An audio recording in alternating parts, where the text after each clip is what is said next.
And this is the project for this video. It is a little sofa table, entryway table, console table, whatever you want to call it. We sell a lot of these, and this project is made entirely of fence pickets.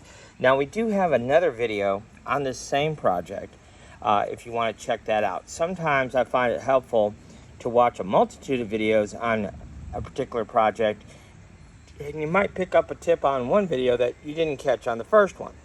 So anyhow, we do have the plans available for this project, and the information on how to obtain the plans will be in the listing description below. And this particular project is one of our free projects. So all you have to do is just drop us an email. The email address is in the listing description. Say, hey, I need this plan, and just reference the plan number that you're asking for, and we will send you the PDF file for the plans, as well as this 3D model for SketchUp. And if you've never worked with SketchUp, it's a really wonderful tool. It's a free program, web-based program. You can load the SketchUp file we give you into that program and be able to modify this and look at it in more detail. And I should point out too that we have the design studio video on this project where we talk about using SketchUp and how we created the model, if that's something that would interest you. Just look up the playlist Into the Design Studio on the channel, and it will have videos where we're working in SketchUp for doing 3D models as well as our 2D layouts. Okay, now this particular project, we only have the 3D model version. We don't have the 2D layout. We didn't record that. Okay, so with that all said, let's get to building. I'll talk about what I've done already and what I have yet to do. Okay, so first of all, this particular project is going to be 48 inches long. It's going to be 14 inches deep, and it's going to be 36 inches tall. So I have 4 pieces of fence picket that are 2.5 inches wide, 35 inches long, and then I have 4 pieces of fence pickets that are 2.5 inches wide and 48 inches long. Then I have 3 fence pickets, I've not sanded those, that are 48 inches long. Those are going to be for our top, and you can see that here, boom, boom, boom. There's 3 boards there. And then if you count these boards across the way here. Now, originally, when I was drawing this, I didn't think I was going to cut each one of these boards. But if you look here, this board and this board is a little bit narrower on this side, and these are a little bit wider. I changed my mind. I'm going to go ahead and break down. It's only 9 boards. It's only going to take us a second. This should wind up being about 5 inches wide. These are fence pickets are 5.5 inches wide, but 9 boards, 5 inches wide, should fit in our completed project. What I'm going to do is get this built, and then I will cut these to the exact width that they need to be, all 9 of them. Okay, so I did cut 9 pieces that are 15 inches long. Okay, and then we have 4 pieces. Now these are 2x3s, and they're 1.5 inches thick, and they're 2.5 inches wide. But the length on these are 12 3/4. And then we need 4 pieces of fence picket, and these are 2.5 inches wide, 12 3/4 long. Now you can kind of probably see I've hit these all with a sander, all these parts, but I have not hit these with a sander or those with the sander. For what you're looking at right here, these pieces that make up the frame of the unit, we are going to use 4 fence pickets. So what I did is I took 4 full-length fence pickets, ripped them down to 2.5 inches wide on my table saw. Now you don't need quite all of it. There is going to be some leftovers. There's going to be 1 full stick left over, but you'll use that in another project, I'm sure. So we need 4 fence pickets for that. We need 3 fence pickets for that, because those are all 48 long. And then we need 3 fence pickets to get 9 15-inch boards out of. Okay, so 3 and 3 is 6, and 4 is 10. 10 fence pickets to make this. So if you're talking about money, it takes 10 fence pickets. The pickets are $2.20 a piece. So that is what? $20, $22 total. Is that right? $22. So it's a fairly inexpensive project. Now, let's talk about what we sell these for. So I sell these for $89 unfinished, 3 foot long. And the reason I use that 3 foot long is because we can get 2 boards out of 1. Okay, so because this is 48 inches long, I bumped it up. This one's 119 unfinished. Now this one we got to paint and stain, do everything to, and I just charge $60 for the paint and stain because I have my kids do that part. They'll paint it. I'll distress it, and I'll do the stain work. But anyhow, that's the beginnings of this project. So what we're going to do first is we're going to go ahead and make our leg assemblies. We'll get started on that first. So I'll go ahead and get that done, and then we'll show you what those leg assemblies look like. So there is our first leg assembly. I came up 6 inches. Up here we're flush. Pretty simple stuff. Now I did use 2 1-inch staples, so I'm using my Ryobi narrow crown stapler. So I used 2 staples, a little bit of wood glue at each joint as well. And I'm using the Type On 2 glue here. Now I did go ahead and drop in 1 1-inch screw at each joint just for a little extra support. I always do that. I don't know how necessary that is, but it's not a big deal. I'm using these screws. They're grip fast. What can I tell you about them? They're 1-inch gold deck screws. I like these because they have the T25 head, which is the same head that is on my big 2.5 and 3.5 inch wood screws. The ones I was using before I got at Lowe's, they were a little bit skinnier around, but they had a T15 head. So I like the fact that they have a T25 head. I got those at Menards. Most everything else I get at Home Depot, but Home Depot doesn't have those. So anyhow, 1 leg assembly is complete. So we need 2 of those. I'll go ahead and make the other one real quick. All right, so now we have both of our leg assemblies together. So now we just have to put in our horizontal boards to hold these 2 leg assemblies together. And those are gonna be our 48-inch boards. So in your 3D model, those are gonna be the front and rear fascia boards. So we'll go ahead and get those boards applied, and we'll move on. Let me just show you what we've got going on here. So this is kind of how I do it. I just have that front board sitting on the workbench. Then we can hold this up, pop in a couple of staples. Now I've just used 2 at this point because I don't. I like to use 1 1/4 inch staples when I'm stapling. Yeah, but so I've got 2 1-inch staples, and I'll switch them out and add some 1 1/4 when I get done. And I just use one of these little spring clamps just to kind of hold this in place. You can see it's not lined up at all. And then I come down over here, line it up over here, and we've got the same 2 staples down there. So I'll go ahead and get this lined up and get this stapled into place. But that's just my little helper until I get that other side put in place. So now we have our front and rear fascia boards in place.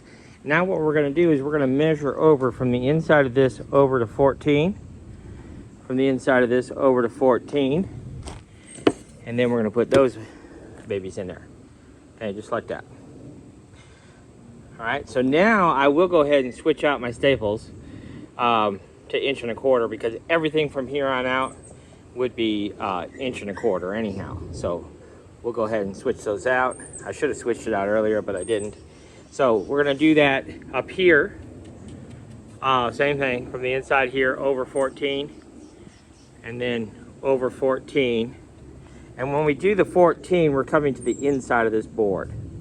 Okay, and then I use 4 staples, 1 1/4 staples, a little bit of wood glue, and we'll put all those in place. Okay, so let me go ahead and get that done, and I'll show you what that looks like. So there are the top supports, because this is upside down right now. So this is our top supports, and we measured over that 14 inches. You can see that little tick mark there, little tick mark there. We did that on both sides. So I'm gonna go ahead and put this on the ground, and then we'll do our 2 bottom supports the same way. So we now have our top supports, bottom supports. Now we're ready for our shelf boards. And this is 45.5. So if we did our shelf boards at 5 inches wide times 9 boards would give us 45, right? So we'll have just a little bit of a space on either side when we get all said and done. So what I'm gonna go ahead and do is go ahead and cut those to 5 inches wide, all 9 boards, and then we'll give them all a light sand before we put them on our bottom frame here. So I'll go ahead and get that done and then show you what that looks like. All right, so I have all 9 boards cut down to a 5-inch width, and then you can see what I did. I just kind of lined them all up. I wanted to look at that spacing, okay? And we knew there was gonna be a little bit of a space. So basically what I'm gonna do is I'm gonna cheat that first board half of that space. So it's gonna come off of there just like that.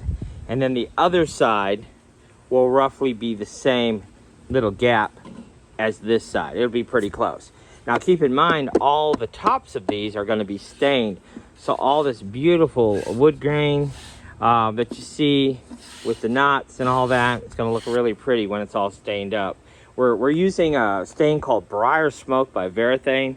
It's a medium stain. It's not light, it's not dark, it's somewhere in between, but it'll have a nice, really beautiful rustic look to this when it's all said and done, okay? So I'm just gonna go ahead and put in a little bit of wood glue, and then go ahead and when I put this first board in, here's what I do. So I'm gonna split the difference, right? We're gonna split that. So we're gonna have just a little bit of a gap. Make sure you have a 1/2 inch overhang on the front and back. But you wanna use your carpenter square just to make sure that first board is nice and square. And kind of do that every 3rd board or so. Just make sure you're square all the way down, which you should be if you get that first board in place correctly. Okay, so we'll go ahead and get those tacked down, and then we'll look at taking care of the top. And we're gonna be ready to start painting. So that is what she looks like with all those bottom boards in place. And you can see we have a small gap on this side, then we're left with a small gap on this side. So now we have to take care of the boards on top. 14 inches is the overall width. And so what we're gonna do is we're gonna rip 2 of those boards down to 4 5/8, and then we're gonna take an actual measurement and figure out what's left and cut that board whatever width is left. Okay, so I'll go ahead and get that done, and then we'll show you what that looks like. So we have our boards cut. We did go with 2 4 5/8, and then the center one did work out to be 4 3/4, just like we planned. So we'll go ahead and get some glue down. We'll get some staples down, and then this one will be complete as far as being finished goes. All right, so that is our finished project all staged up. So we are going to paint this one, and I'll kind of show you that process that we do on that as well. But we're going to go ahead and get all this decor off and head to the paint booth with it. All right, I wanted to show you this before we got it all painted. So what we did is we painted the whole thing black, and even the edges of the bottom boards, top boards, you can see that. So we painted the whole thing black. Now let me show you the paint that we're using.